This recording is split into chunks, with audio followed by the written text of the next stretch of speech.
Now, newsman Dennis Daly presents his unique look at current events in another of his wide-ranging daily video blogs.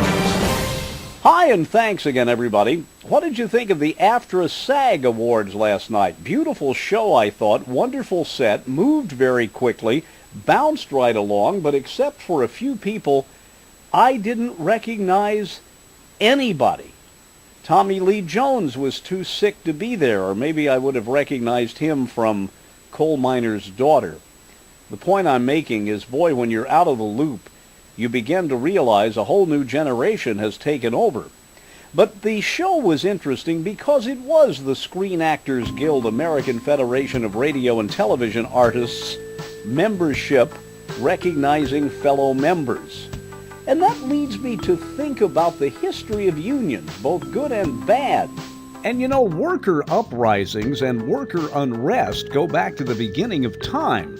In modern times, at least in this country, organized labor goes back to just before the Civil War. By the late 1800s, there were several attempts to organize labor, but nearly all collapsed due to the lack of good leadership.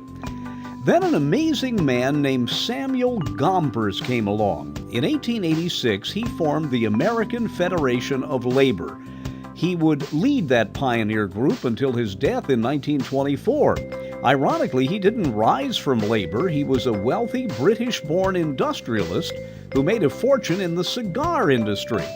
Many historians say the progressive New Deal policies of FDR were good news for unions. It was during the FDR years unions became closely aligned with the Democratic Party.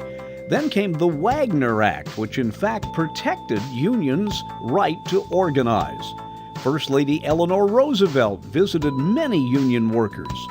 But in 1947, a conservative-backed piece of legislation called the TAFT-HARTLEY Act weakened unions, and it put some nebulous restrictions on them when it came to endangering the national welfare. But who was to decide?